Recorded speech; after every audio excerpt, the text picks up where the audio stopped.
బెవకూఫ్ గాళ్ళతోటి time waste చేయడం waste. He already declared కదా, ఇంకా ఆది శంకరాచార్యుడు వేస్ట్, వాళ్ళందరూ రాంగ్, ఎవరెవరో కూర్చొని రాసుకున్నారు. There is nothing else to talk with this fool అనమాట. ఓకే, విల్ గో నెక్స్ట్ అండి. హాయ్ ఎమోషన్ వరల్డ్ గారు. Hi sir, good evening. Yes sir, చెప్పండి. సార్ సార్, ఫస్ట్ పర్సన్ మాటలు విన్నా సార్, ఫస్ట్ ఎవరైతే లైవ్ లోకి వచ్చారో అసలు ఆయన 1 అవర్ తీసుకున్నాడు. నాకు అసలు ఏం అర్థం కాలేదు ఆయన ఏం చెప్పదలుచుకున్నాడు. లాస్ట్ మీరు కన్క్లూజన్ ఇచ్చే వరకు. ఇంకా కొంతమంది అయితే అసలు అంబేద్కర్ రిజర్వేషన్ ఇవ్వడం వల్లనే ఈ కులాలు పుట్టినాయి అంటారు. అవును, అంత దిగించిపోతుంది.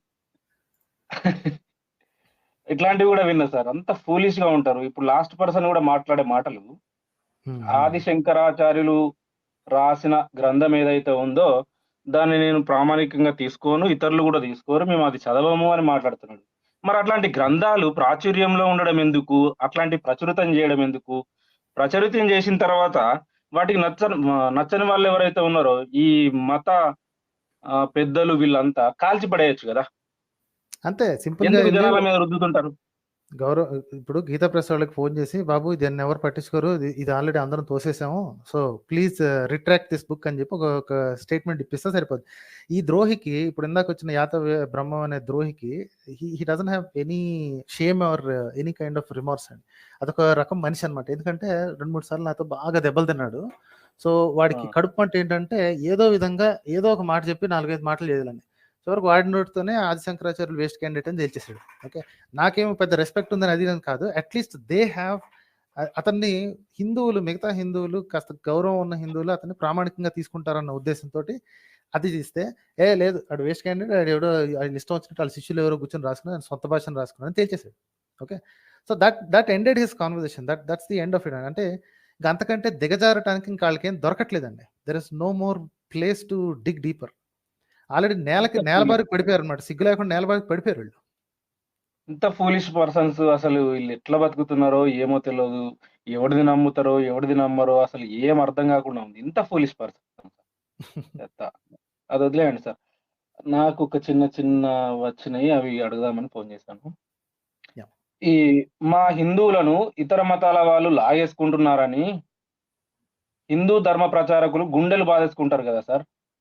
అసలు హిందూ మతంలో నుంచే ఇతర మతాల్లోకి వలసలు ఎందుకు జరుగుతున్నాయి అంటారు మీరు? ఎందుకంటే because they are being discriminated. So ఒక పాయింట్ ఏంటంటే, టు బి ఫేర్, ప్రతి మతం నుంచి ఇంకో మతంలోకి మార్పులు జరుగుతూనే ఉంటాయి. Okay, there are Christian countries who are bored of Christianity. ఎందుకంటే మన వాళ్ళందరికీ ఒకటి ఏంటంటే, కడుపు నిండిన తర్వాత లేదా కడుపు నిండకపోయినా సరే, there are 2 ways to it. ఈ తెల్లవాళ్ళు ఏంటంటే ఆల్రెడీ కడుపు నిండిన వ్యవహారం కాబట్టి ఉన్నది బోరు కొట్టి కొత్తవి ట్రై చేయాలనుకుంటారు అనమాట. వాళ్ళు ఇట్లాంటి జెన్ మెడిటేషన్కి, బుద్ధిజం వైపుకి, టిబెటన్ బుద్ధిజం వైపుకి, కొన్నిసార్లు టావోయిజం, కొన్నిసార్లు ఏమిటి హిందూయిజం వైపుకి, ఇస్లాం వైపుకి పోతూ ఉంటారు. ఓకే, వాళ్ళ పర్సంటేజ్ చాలా తక్కువ. మన దేశంలో వచ్చేసరికి ప్రధానమైన రిలీజన్ ఒకటి, ప్లస్ డిస్క్రిమినేషన్ దారుణంగా ఉంది అని వీళ్ళకి కూడా తెలుసు కాబట్టి, అరే వీళ్ళని కొంచెం లూజ్ చేస్తే పారిపోతారు వీళ్ళు అన్నది వచ్చేసేసి ఇప్పుడు పక్క రిలీజన్ల మీద పడి ఏడవటం ఒకటి వస్తుంది. కానీ మరి ఎందుకు పోతున్నారని ఆలోచించిన మాత్రం అట్లా. At any point in time apostasy rate అని ఒకటి ఉంటుందండి. అంటే ఉన్న మతాన్ని బోరు కొట్టి వదిలేసేవాళ్ళు కొంతమంది ఉంటారు. అది ఎంత గొప్ప మతమైనా అనుకోనివ్వండి, whatever they think, right, ఎంత స్ట్రాంగ్ మతమైనా అనుకోనివ్వండి, there is a small percentage of people who will always leave and go to some other religion. కానీ ఇక్కడ జరుగుతుంది ఏంటి అంటే, హిందువులు వాళ్ళ చేతులతోటే ఒక ఇన్సెంటివ్ ఇస్తున్నారండి. ఏంటి అంటే, మీరు వదిలిపోండి అనే ఇన్సెంటివ్ వాళ్ళే ఇస్తున్నారు. గుళ్ళోకి రానీరు, దగ్గరకు రానీరు, వాళ్ళ వీధుల ముందు నుంచి నడవనీరు. ఓకే, ఇది గుజరాత్లో, రాజస్థాన్లో, మహారాష్ట్రలో ఇంకా జరుగుతూనే ఉంటుంది. వీధుల ముందు నడవనీరు. తమిళనాడులో కూడా జరుగుతుంది. చెప్పులు వేసుకుని నడవకూడదు. తక్కువ కులపోడు వాళ్ళ వీధిలో చెప్పులు వేసుకుని నడవకూడదు. ఇంకోటి, ఎదురుగా ఒక అదేంటి పెద్ద కులపోడు వస్తుంటే చిన్న కులపోడు పక్కకి జరిగిపోవాలి. వాడు మొహం చూపించకూడదు, తప్పుకుని పారిపోవాలి, లేదా అవాయిడ్ చేయగలిగితే అవాయిడ్ చేయాలి. గుర్రం ఎక్కితే వాడిని కింద దింపి మరీ కొడతారు. మొన్ననే జస్ట్ కపుల్ ఆఫ్ డేస్ కూడా జరుగుతున్నాయి కదా అది సమాజంలో. ఇప్పుడు these are news that are happening right now అనమాట. రియల్ లైఫ్ టైమ్ దాని ఏమంటారు, రియల్ టైమ్ ఎగ్జాంపుల్స్ ఇవన్నీ. ఏవో 100 ఏళ్ల క్రితం జరిగిపోయినవన్నీ వీళ్ళకి కనిపించకుండా ఓ గుండెలు బాధేసుకొని మా మతం వాళ్ళను ఇతర ఎడారి మతం వాళ్ళు లాగేసుకుంటున్నారు, వాళ్ళేందో గొర్రె బిడ్డలు లాగేసుకుంటున్నారు. ఇట్లాంటి మాటలన్నీ మాట్లాడడానికి వస్తది వీళ్ళకి గాని, మరి ఏం జేస్తున్నాం? మా మతం నుంచి వీళ్ళకు ఎలాంటి డిస్క్రిమినేషన్ ఇస్తున్నాం? వీళ్ళనెందుకు ఇంత హింసిస్తున్నాం అనే ఆలోచనలు ఎవడికి రావు? ఇప్పుడు నాకు తెలిసి ఇప్పుడు ఏం జరుగుతుందంటే, ఈ కొంతమంది గురువులు ఎవరైతే అట్లీస్ట్ నేను తెలుగు రాష్ట్రాల గురించి మాట్లాడుతున్నా. కొంతమంది గురువులకి కింద పంచెకి నిప్పంటుకుందండి. ఓకే. వాళ్ళు హ్మ్. భయం అలా ఇలా పడట్లేదు. వాళ్ళేంటంటే, ఒరేయ్! మన డిస్క్రిమినేషన్ చేయి దాటిపోయింది.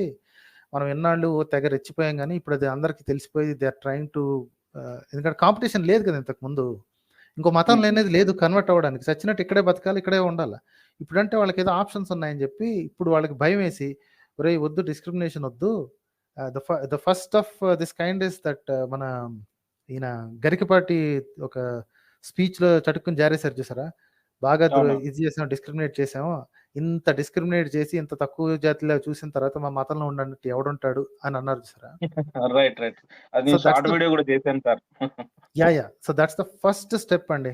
ఓకే. పబ్లిక్‌గా అతను ఒప్పుకోవటం అనేది it's actually landmark thing. Okay.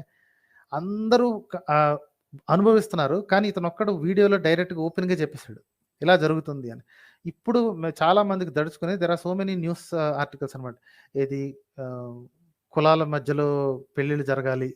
ఆహ్, ఆహ్, కుల వివక్షని తప్పించాలి. మన వాళ్ళని మనమే కాపాడుకోవాలి. ఇలాంటి డైలాగ్స్ ఇప్పుడొస్తున్నాయండి. But the time is already gone. అవును. ఇది ఈ ఈ మాట హేతువాదులు, రేషనలిస్టులు వీళ్ళందరూ నాస్తికులు వీళ్ళందరూ గూడా అట్‌లీస్ట్ ఈ డిస్క్రిమినేషన్ మీద ఒళ్ళు మండి ఉన్నవాళ్ళు 20 ఏళ్ల నుంచి చెప్తున్నారండి. 20 అవును. ఏళ్ల నుంచి చెప్తున్నారు. ఒరేయ్! ఇది you're getting out of hand ఇది మరీ టూ మచ్‌గా ఆల్రెడీ దళిత వాడలు అని చెప్పేసేసి గెట్టోవైజ్ చేసేసాం వాళ్ళని. పోనీ పక్క మతం అవును. వాడిని పక్కన అవతల పారేయండి. క్రిస్టియానిటీ ఇంకా ఇస్లాం వాళ్ళని పక్కన పడేయండి. వాళ్ళు హిందువులే, మనం హిందువులే. వాడు జై శ్రీరామ్ అంటాడు. వీడు జై శ్రీరామ్ అంటాడు. వీళ్ళే వేరు వేరు కాలనీలో ఉంటున్నారు. వాళ్ళ హ్మ్. కాలనీలో వీడు రాడు. వీళ్ళ కాలనీలోకి వాడు రాడు. ఇక్కడే గెట్టోవైజ్ అయిపోయింది. పెళ్లి దగ్గరకొస్తే చంపేదాకా వచ్చేసారు.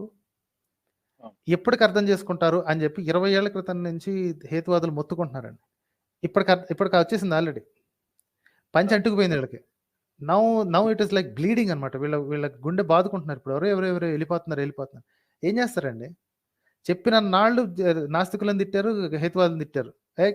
కొ దే ఏమిటి కులాలని అసలు లేనే లేవు, డిస్క్రిమినేషన్ లేనే లేదని బుకాయించారు. Right. Right? Right. This is the only thing that will destroy Hinduism అండి. ఓకే. ఎన్ని సార్లు మీరు జై శ్రీరామ్ అని అరుచుకున్నా, ఎన్ని సార్లు హర హర మహాదేవ్ అని అరుచుకున్నా, ఇతరులని విలన్లు చేసినా, ముస్లింలని, క్రిస్టియన్‌లని విలన్లు చేసినా, హిందూయిజం బొందబెట్టడానికి ఒకే ఒక కారణం ఈ కుల వివక్ష. ఓకే. వాడు వీడు కలిసి జై శ్రీరామ్ అని అరుస్తారు. దాని పేరేంటి మన గణేష్ పండగ దగ్గరకొచ్చినప్పుడు గణపతి బప్ప మోరియా అందరూ కలిసి ఎగురుతారు. కానీ అవును. వాడి చెల్లికి ఈడినిచ్చి పెళ్లి చేయడు. నాతో పాటే తిరిగాడు, నాతో పాటే మాట్లాడాడు, నాతో పాటు ఎగిరాడు. వాడు ఏంటో నాకు తెలుసు. వాడు మంచోడో, చెడ్డోడో నాకు తెలుసు. నా చెల్లిని ఆడికి ఇస్తానంటే ఇయ్యడండి. కులం అడ్డొస్తాడు. అవును. Right? And that will be the destruction of this thing. ఎందుకంటే ఎంత కాలం ప్లే చేస్తారు ఆ పక్కనోడి మీద. అయితే రైట్? ఇతర మతాల వాళ్ళు ఒకవేళ హిందూ మతంలో చేరితే, వాళ్ళని హిందూ మతంలోని ఏ కులంలో చేరుస్తారు సార్ వీళ్ళు? అంటే పుట్టుకతో అందరూ శూద్రులే అంటారు గదా! మరి అందరూ మరి బేసికల్‌గా జాయినింగ్‌లోనే శూద్రత్వంలో జాయిన్ అవుతారేమో నాకు తెలీదండి. అంటే ఏ రిజర్వేషన్ ఇస్తారు? మరి ఏంటిది అది నాకు అర్థం కాలేదు. అంటే పుట్టుకతో ఎవరైనా హ్మ్. క్రిస్టియన్‌గా ఉన్నాడు, ఇస్లాంలో ఉన్నారు. వాళ్ళొచ్చి హ్మ్. మీ హిందూ మతం నచ్చిందయ్యా, మీ మతంలో చేరుతాము అని అన్న వాళ్ళకి, స్వతంత్రంగా వచ్చిన వాళ్ళకి వీళ్ళు ఏ కులాన్ని అంటగడతారు? ఏ కులం కింద వాళ్ళకి రిజర్వేషన్‌లు గాని, వాళ్ళ గౌరవం గాని ఏమిస్తారసలు? హిందువులోకి మారటం అంటూ లేదండి అసల. దేర్ ఇస్ నథింగ్ కాల్డ్ ఎందుకంటే మీకు గుర్తుందో లేదో సమ్ అరౌండ్ 35 ఇయర్స్ బ్యాక్ నేను హైదరాబాద్ గోడల మీద చూసేవాడిని. హిందువుల్లోకి మారటం అంటూ ఉండదు. హిందువుగా పుట్టాలి. హిందువుగా పుట్టినందుకు గర్వించు అని అంటారనమాట. ఓకే. అండ్ అంటే సో యూ మిగతా హావ్ టు మతాల బి వాళ్ళు బౌండ్. వీళ్ళ క్లియరెన్స్ ప్రకారం మిగతా వాళ్ళ మతం వాళ్ళు ఇగ చచ్చిపోవాలా? మరి లేకపోతే హిందూయిజం అంటే వీళ్ళ దానిలోంచి బయటికి పోవద్దు. వాళ్ళ దానిలోంచి లోపలికి రావద్దు. మరి రావటానికి పుట్టుకతో ఛాన్స్ అంటే లేదు. పుట్టుకతో ఆ! యాహ్! సో, సో కాబట్టి ఇదొక ఆహ్, దాన్నేమంటారు? They played their hand too fast అండి. వాళ్ళేంటంటే ఆహ్, మా పవరు వాడుకుందాం అనుకున్నారు. అంటే సోషల్ స్మాల్ గ్రూప్స్‌లో తక్కువ కులాలను తొక్కి తొక్కి పెడదాం అనుకున్నారు. బాగానే ఉంది. ఓకే. భరించినన్నాళ్ళు భరించారు. వాళ్ళకొక ఆప్షన్ దొరికింది. ఈ గుంట నక్కలు ఉన్నాయి చూసారా, ఈ క్రైస్తవ గుంట నక్కలు ఏం చేస్తాయంటే ఇది ఇలాంటి ఆప్షన్స్ కోసం ఎదురు చూస్తారనమాట. శవం అవునవును. ఎక్కడ దొరుకుద్దా, గుంట ఎక్కడ దొరుకుద్దా, పీకు తిందామా అని వెయిట్ చేస్తారు. ఈ హిందువులు బ్రెయిన్ తక్కువ వెధవలు వీళ్ళు ఏం చేస్తారంటే అప్పనంగా వీళ్ళని తీసుకెళ్ళి వాళ్ళకి అప్పచెప్పారండి. Okay, right. హిందువులకి ఏడిసే అర్హత లేదు. ఎందుకంటే అప్పనంగా తీసుకెళ్లి వాళ్ళకి అంట కట్టిందే వీళ్ళు. కోటి మందిలో ఒకళ్ళిద్దరు బ్రాహ్మణులు మాత్రమే జాయిన్ అవుతారండి. కానీ కోటి మందిని ఎస్సీ ఎస్టీలని లైన్లో నుంచో పెడితే how many will be willing to join? ఇప్పుడు ఇంకా ఫర్ ఎగ్జాంపుల్ ఒక చిన్న ఎస్టిమేట్ వేద్దాం. 1 కోటి మంది బ్రాహ్మణులు ఉన్నారు, 1 కోటి మంది క్షత్రియులు ఉన్నారు, 1 కోటి మంది వైశ్యులు ఉన్నారు, 1 కోటి మంది వాట్ ఎవర్ శూద్రులు. ఆల్ కాస్ట్ ఉన్నారు. Okay, right. అందరికీ ఆప్షన్ ఇచ్చారు. How many would you like to join Christianity అని. ఎంతమంది జాయిన్ అవుతారని, ఏ గ్రూప్స్ నుంచి ఎంతమంది జాయిన్ అవుతారని ఒక చిన్న ఎస్టిమేట్ ఇచ్చు. ఏ మాత్రం బ్రెయిన్ ఉన్నోడైనా సరే చిన్న ఎస్టిమేట్ ఇచ్చు. Which group will be ready to go? శూద్ర. ఎగ్జాక్ట్లీ. ఆ విషయం రైట్. వీళ్ళకి అర్థం కావాలండి. ఆ విషయం వీళ్ళకి అర్థం కావాలి. ఇన్నేళ్ళకి ఆ క్యాండిడేట్కి అర్థమైంది, గరికపాటికి అర్థమైంది. అవును. ఇంత వయసు వచ్చిన తర్వాత ఇప్పుడు అతనికి అర్థమైంది. అంటే ఒరేయ్ ఆయన మనం అర్థమై చెప్పలేదు సార్. దాంట్లో ఉన్నది చెప్పాడు పాపం ఆయన గూడా. ఉన్నదే ఈ చెప్పాడు. That's what మిగతా I'm saying. మిగతా ఎదవలకి ఆ మాత్రం జ్ఞానం గూడా లేదు. చదువుతారు. అవి మరుగున బెట్టి, అవి పక్కన బెట్టి, అందులో ఉన్న కొన్ని మంచి విషయాలు చెప్తూ వీళ్ళని అట్రాక్ట్ చేస్తుంటారు. అవే ప్రవచనాల కింద చూపిస్తుంటారు. సో సంస్కరించే ఉద్దేశం గనక ఉంటే గ్రౌండ్ చేయాలండి. ఇప్పుడు పుస్తకాలని మార్చలేరు. నేను కూడా వాళ్ళ సైడే ఉన్నా. ఓకే, అరే వాళ్ళు రాసేసారు రా బాయ్, ఇప్పుడు నేను అన్ని డిలీట్ చేసుకుంటా కూర్చుంటే మా పుస్తకాలు ఇంకేం మిగలవు అని. Okay, very good. కనీసం నువ్వు ఫస్ట్ అటెంప్ట్లో పుస్తకాల్లో, గ్రంథాల్లో వివక్ష రాసి ఉంది అని ఒప్పుకున్నావు అనుకో. At least if you did that, half the right. Problem is solved. మిగతా హాఫ్ ప్రాబ్లం గురించి అందరు టేబుల్ దగ్గర కూర్చుందాం. మాస్టర్ వివక్ష వల్లనే అన్నిటికంటే ప్రాబ్లమ్స్ వస్తున్నాయి. వివక్షకి అదేంటి బీజం ఎక్కడ పడింది అంటే పుస్తకాల్లో ఉంది. వీళ్ళు అసలు ఆ మాట కూడా ఒప్పుకోవట్లేదు కదా. ఇది క్యాస్ట్ అనేది పోర్చుగీస్ వాడు ఒప్పుకోరు. అది తెచ్చాడు, లేదు అంటున్నారు. అది లేదు అంటారు. బ్రిటిష్ వాడు తెచ్చాడు, అది తెచ్చాడు, ఇది చేశాడు. అసలు ప్రాబ్లమ్ అక్నాలెడ్జ్ చేయని వాళ్ళతో ఏం డిస్కస్ చేస్తారండి? ప్రాబ్లం అక్నాలెడ్జ్ ఫస్ట్ పాయింట్ అండి. You have to say that okay boss, ఉందని నేను ఒప్పుకుంటున్నాను. దాని మూలం ఎక్కడ అంటే గ్రంథాల నుంచే స్టార్ట్ అయింది. ఆ తర్వాత దాన్ని బ్రిటిష్ వాడు వాడుకున్నంత కాలం వాడుకున్నాడు. వాడికి ఏమో అవసరం అండి మిమ్మల్ని సంస్కరించడానికి? వాడికి కావాల్సింది మిమ్మల్ని వాడుకొని పని చేసుకోవడం. కాబట్టి వాడు ఎంత వాడుకోవాలో అంత వాడుకున్నాడు, ఎంత సంస్కరించాలో అంత సంస్కరించాడు. వాడిని బండబూతులు తిట్టి తరిమేశారు. Very good, all are happy. తరిమేశారు, దరిద్రం వదిలిపోయింది, ఏదో బయటకు వెళ్ళిపోయాడు. మరి మనోడు నెత్తి మీద ఎక్కి కూర్చుంటున్నాడు, వాడిని ఏమనాలి? సామాజిక న్యాయం అనుకుంటూ అందరు కలిసి అరే వివక్ష అక్కర్లేదు, అందరం దెబ్బలను తిన్నాం, తెల్లోడు వచ్చి అందరినీ వీపు వాయగొట్టిపోయాడు, అందరం కలిసి కూర్చుందాం అన్న మాట ఉందా అసలు? ఆడి వెళ్ళిపోయిన మరుక్షణం మనం బ్రాహ్మణులు, మనం క్షత్రియులు, మనం వైశ్యులు, వీళ్ళందరూ ఇతరులు. ఆ మెంటాలిటీకి వస్తే ఈ గుంట నక్కలు చాలా రెడీగా ఉన్నారండి. దే ఆర్ వెయిటింగ్ ఫర్ వాళ్ళు మత మార్పిడి కోసమే వాళ్ళు వచ్చిర్రు. వాళ్ళది అదే జరుగుతుంది. వాళ్ళని తప్పుపట్టడానికి ఏముంది? వీడు కదా బయటకి నెట్టేది. ఎగ్జాక్ట్లీ. అందుకనే ఈ నెట్టే వాళ్ళే ఫస్ట్ ఆలోచించి ఒరే మన దగ్గర ఫస్ట్ చేయాల్సింది చకచక మార్చేయాలి. ఓకే, పుస్తకాల్లో ఉంది అని ఫస్ట్ యాక్సెప్ట్ చేసి అందరం కలిసి టేబుల్లో కూర్చోవాలి. నెక్స్ట్ ఏంటి? వర్ణాశ్రమం పని చేయట్లేదు. పుట్టుకతోనే వచ్చేస్తుంది వర్ణాశ్రమం. ఎన్ని బుకాయించినా, ఎన్ని సొల్లు కబుర్లు చెప్పినా సరే, వేల సంవత్సరాల నుంచి వీళ్ళు రాసుకున్న పుస్తకాల్లో ఉన్నదంతా కూడా పుట్టుకతో వచ్చేదే కులము, వర్ణము కూడా. ఓకే, ఏ బ్రాహ్మణుడి వర్ణాశ్రమాల గురించి వీళ్ళెవరు సార్? అది మన ఇస్కాన్ టెంపుల్ వాళ్ళు వర్ణాశ్రమం ఉండాలి అని మాట్లాడతారు. అరే ఏంట్రా బాబు, మనం ఎక్కడ ఆ చిన్నజీరు కూడా అంతే కదండి. చిన్నజీరు కూడా ఎవరి కులాలు ఉండాలి, ఎవరి పనులు వాళ్ళు చేసుకోవాలి అంటున్నాడు కదా. వాడికి తిరిగి వచ్చినవాడు ఎన్నైనా కబుర్లు చెప్తాడు కాబట్టి వాడు అట్లా చెప్పాడు. సరే, దట్స్ ఓకే. మిగతా వాళ్ళు ఎవరైతే నా ధర్మం నశించిపోతుందని లబోదీబో కొట్టుకుంటారో వాళ్ళు కంగారు పడాలి. ఇప్పుడు ఆ చిన్నజీరుకి నష్టమే లేదండి, వాడికి నష్టమే లేదు. వాడు ఇంకో 15 ఏళ్ళు 30 ఏళ్ళు బతుకుతాడు అనుకోండి. దున్నపోతులా తిని బతికేసి వాడు ఏ కూర తింటే ఆ కూర తిని బతికేసేసి పోతాడు. ఇంకెవడికి హ్యాండ్ ఓవర్ చేసి పోతాడు. మిగతా వాళ్ళకి బాధ ఉంది కదా. ఏంటది? అరే హిందువుల మతం నాశనం అయిపోతుంది, ఇంకో మతాన్ని లాగేసుకుంటుంది అని. ఆ బాధ ఉన్న వాళ్ళు ఏం చేయాలి? ఫస్ట్ ఎక్కడి నుంచి బ్లీడ్ జరుగుతుందో ముందు ఆ బ్లీడ్ని ఆపాలి. ఓకే, ఆ బ్లీడ్ని ఆపే ఉద్దేశం ఒక్కడికి లేదండి. హేతువాదులు ఇంకా వీళ్ళు దాని ఏమంటారు, ప్రోగ్రెసివ్ అభ్యుదయవాదులు ఉంటారు సరే, వీళ్ళు ఈ ప్రోగ్రామ్స్ కండక్ట్ చేస్తున్నారు. ఏది? ఇంటర్ క్యాస్ట్ మ్యారేజెస్ని ప్రమోట్ చేయటం, ఇంటర్ క్యాస్ట్ మ్యారేజ్ చేసుకున్న వాళ్ళని దాన్ని ఏమంటారు, మీటింగ్స్ కి పిలిచి వాళ్ళ వాళ్ళ వాళ్ళ కామన్ ప్రాబ్లమ్స్ ని సాల్వ్ చేసే వేదికలు ఏర్పరుస్తున్నారు. ప్రత్యామ్నాయ సంస్కృతి అనేది ఒకటి తీసుకొస్తున్నారు. వాళ్ళ లెవెల్‌లో వాళ్ళు ఎగ్జాక్ట్లీ. చేస్తున్నారు సరే. ఇది చేయాల్సింది హిందువులు కదండి. అరే వీళ్ళంతా అవును. మనోళ్ళు అని తెలుసుకున్నప్పుడు చేయాల్సింది హిందువులు కదా. అది ఎక్కడిది అక్కడ చంపడమే. ఒళ్ళు చంపడమే. మండేదేంటి అంటే బాగు చేద్దాం అనుకున్న వాళ్ళనేమో దుర్మార్గులుగా చిత్రీకరిస్తారు. పోతే మాకిక్కడ గౌరవం లేదు, ఇది లేదు అని చెప్పి పొయ్యే వాళ్ళనేమో పొయ్యిన తర్వాత బూతులు తిడతారు. ఓకే. గొర్రె బిడ్డవురా, నువ్వు ఆ మతస్థులో చేరినవురా, నువ్వు ఆ! తల్లిని విడిచిపెట్టి అరే తల్లికి, దేశానికి లింక్ పెడతారు సార్ వీళ్ళు. చెత్త నా కొడుకులు. నాకిగ ఎందుకంటే బూతులొస్తాయి సార్. మీరేమనుకున్నా వద్దు. సరే. వద్దొద్దు. బూతులొద్దులేండి గానీ, ఎందుకంటే వాళ్ళకి తగిన శాస్తి జరుగుతూనే ఉందండి. వాళ్ళు ఎంత వాళ్ళ ఏంటిది మొరిగే కుక్కల్ని ఎవరినైతే వదిలేసారో చూసారా? ఏంటంటే సోషల్ మీడియాలో పడి అందరిని గొర్రె బిడ్డమని తిట్టు మొదలెట్టారు చూసారా? వాళ్ళకి ఆల్రెడీ తగిన శాస్తి జరుగుతుంది. దేర్ అవును. Religion is being killed from the inside. Okay. ఎవరు పాడు చేస్తున్నారు అంటే ఈ ద్రోహులేనండి. ఈ బూతులు వాగుతారు చూసారా? ఈ ద్రోహులే పాడు చేస్తున్నారు. ఎందుకంటే వీడు తిడతన్న కొద్దీ అక్కడోళ్ళు బలపడుతున్నారు. ఒక్కసారి ఆలోచించండి.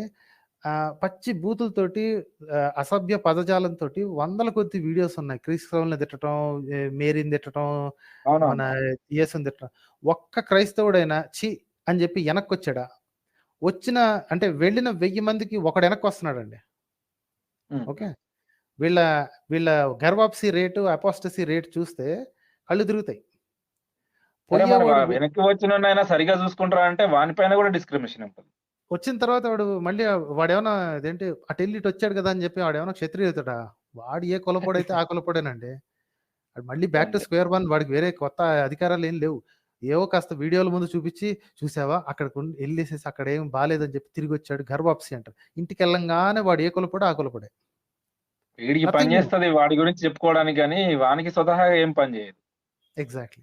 సో, కాబట్టి వాళ్ళకి తగిన శాస్తి జరుగుతుంది. అండ్ నాకు బాధేసేదేంటి అంటే, ఇది నా ఎక్స్ రిలిజియన్ కాబట్టి, ఇలాగా ఫైట్ లేకుండా చచ్చిపోతున్నందుకు నాకు చాలా బాధేస్తుందండి. ఈ ఫైట్ లేకుండా చచ్చిపోతుంది అంటే, ఫైట్ అంటే ఏంటి అంటే కొట్టేసుకోవాలని గాదు. ఇంత ఈజీ చిన్న విషయాన్ని సరిచేసుకోగలిగి కూడా సరిచేసుకోలేకపోతున్నారు. లేవు రైట్? సార్ వాళ్ళ దగ్గర మీరన్నట్టుగా ఫైట్ అనే అనుకుంటే వాళ్ళ దగ్గర ఆయుధాలు లేవు డిఫెండ్ చేసుకోవడానికి. ఎగ్జాక్ట్‌లీ.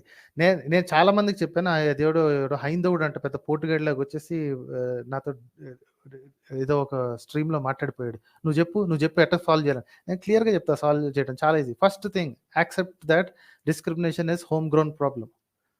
ప్రతి రైట్. దానికి తెల్లోడు తెచ్చాడు, పోర్చుగీసోడు తెచ్చాడు, ఫ్రెంచోడు తెచ్చాడు, ఆడీడు తెచ్చాడు, సొల్లు కబుర్లొద్దు. ఇక్కడే పుట్టింది, మనోళ్ళే చేశారు. ముందు ఆ మాట ఒప్పుకో.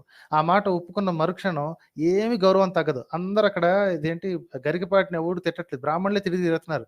ఈడు అనవసరంగా పరువు తీస్తున్నాడని. మిగతా వాళ్ళందరూ అతన్ని మెచ్చుకుంటున్నారు. అరే ఉన్న మాట అన్నాడు. ఆయన ధైర్యం చూసి మెచ్చుకుంటారు. కనీసం ఆయన ధైర్యంగా వాస్ చెప్తున్నాడు.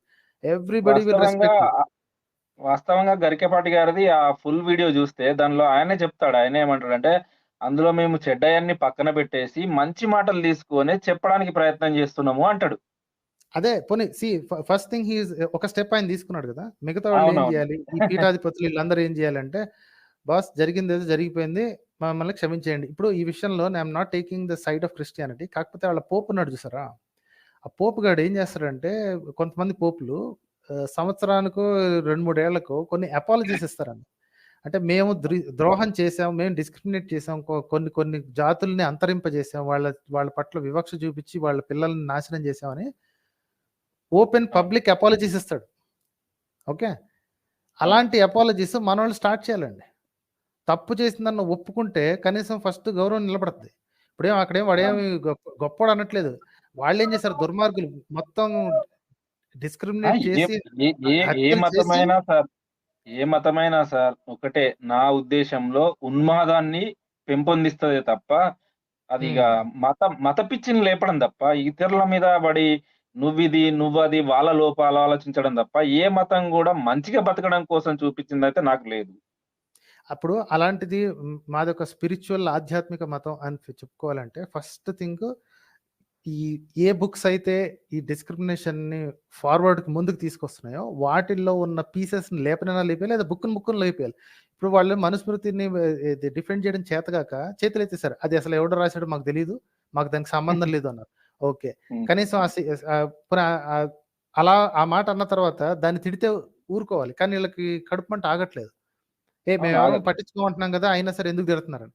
అదే మాట అందులో అందులో 1/10% అనుకుంటా. 1/10% భగవద్గీతలో రాసింది. ఎవడి పనులు ఆడే చేయాలి. కొత్త పనులు చేయకూడదని. మరి దాన్ని మాత్రం డిఫెండ్ చేస్తారు. ఇందాక ఆ బ్రహ్మ ఉన్నట్టు. రైట్? అవునవును. సో, ఫస్ట్ థింగ్ చేయాల్సింది ఇదేనండి. Accept that they have been mistake made. ఒకసారి యాక్సెప్ట్ చేసిన తర్వాత అందరం సమాన లెవెల్‌లో ఉంటాం. ఓకే. నువ్వు ఎక్కువ కాదు. నేను తక్కువ కాదు.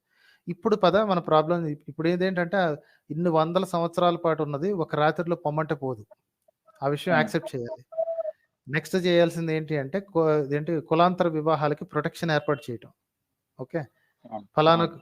ఫలానా కులపోడు వచ్చి నా కూతురిని చేసుకున్నాడని నన్ను చంపేస్తే వాడిని హీరోని చేస్తున్నారు మన సన్నాసులు. ఓకే. అంతే గదా! హంతకులని హీరోలని చేస్తున్నారు. ముందు అది ఆపాలి. ఓకే.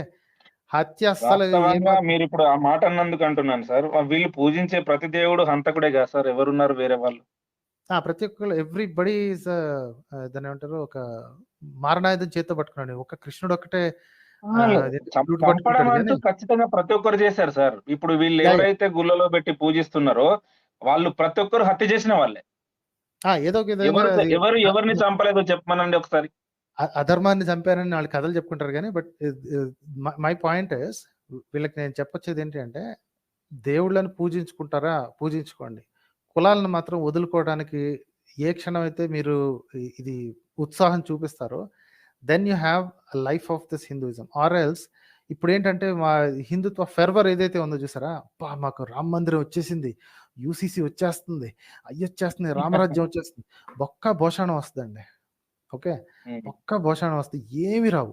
ఓకే. ఇవన్నీ వచ్చిన తర్వాత పగిలిపోయేది ఎవడికి అనుకుంటే వాళ్ళేమో పక్కనోళ్ళకి పగిలిపోతాయి. ఈళ్ళకే పగులుద్ది. ఈళ్ళకి ఆ సంగతి తెలియట్లేదు. అదే. వన్స్ అదే. అదే. వన్స్ వాళ్ళు గనక రాజ్యాంగం పవర్ తగ్గించి ఆల్టర్‌నేటివ్ పవర్ గనక పెంచడం స్టార్ట్ చేస్తే ఫస్ట్ పగిలిపోయేది ఈ మెజారిటీ అనుకునే హిందువులకే. అందులో ఉన్న కొన్ని పర్టిక్యులర్ వర్గాలకి అడ్డంగా పగిలిపోబోతుంది. సో, కాబట్టి దే బెటర్ టేక్ కాగ్నిసెన్స్ అన్నమాట. అరే! ఎవడికి బెనిఫిట్ కోసం ఇవన్నీ చేస్తున్నారు అన్న సంగతి వాళ్ళు ఆలోచించుకొని పెట్టుకోవాలి. హ్మ్. రైట్ సార్ అయితే. ఇది ఒక్క నిమిషం సార్. ఇంకొక 2, 3 మాట్లాడతా చిన్న టాపిక్స్. యాహ్! ఈ 'చిన్నజీయర్' ఒకసారి ఒక మాట అంటే ఆల్రెడీ ఫేమస్ ఇదివరకు డిస్కస్ చేసిర్రు కావచ్చు దీని మీద. ఇది కోడిని తింటే కోడిలాగా, పందిని తింటే పందిలాగా, మేకని తింటే మేకలాగా ప్రవర్తిస్తారు అని అన్నాడు. మరి మనిషి లెక్క ప్రవర్తించాలంటే ఏం తినాలో చెప్పలేదు. మనిషినే తినాలండి. ఆళ్ళు తింటున్నారు గదా! ఆల్రెడీ. మనుషుల మెద మనుషుల మెదళ్ళు తింటున్నారు గాబట్టి, వాళ్ళని వెధవలుగా ఉంచుతున్నారు గాబట్టి, సగం బ్రెయిన్ ఆళ్ళు తినేస్తే, మిగతా సగంతో ఈడు జస్ట్ పని జేస్తున్నాడు అంతే. ఆడి కాళ్ళ దగ్గర పడి. సో, అదే వాళ్ళు తినేది అదేనండి.